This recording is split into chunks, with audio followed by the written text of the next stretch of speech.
The mitochondria's main job in the cell is to convert stored energy from food into compounds that allow the cell to harness the power. It is enclosed by two membranes, an outer membrane and an inner membrane, and the inner membrane is always contracted up inside the organelle. Another interesting fact about the mitochondria is that it always comes from the cytoplasm of the egg cell, which means that you have the same exact mitochondria as your mother. How interesting.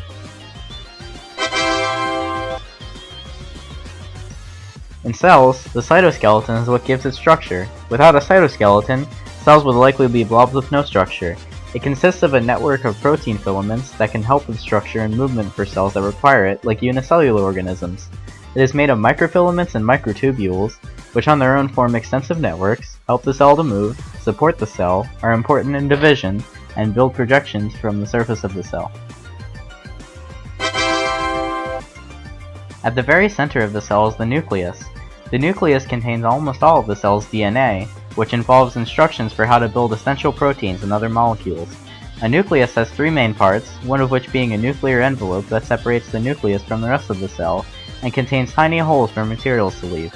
Inside the envelope is a material called chromatin, which is DNA bound to protein, and it forms into chromosomes, which carry genetic information during cell division. Finally, the very center contains a nucleolus, which produces ribosomes, which then produce protein with instructions from DNA.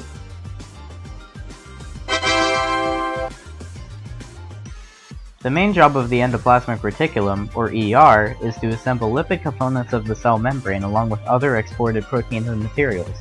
There are two types of ER, and one of them is rough ER.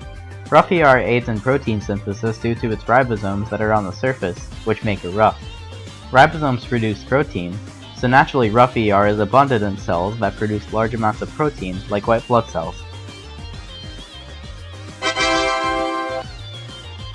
Finally, the Golgi apparatus modifies, sorts, and packages proteins and other materials from an ER for storage in and outside of the cell. The Golgi also essentially ships proteins to other places in the cell or out of the cell.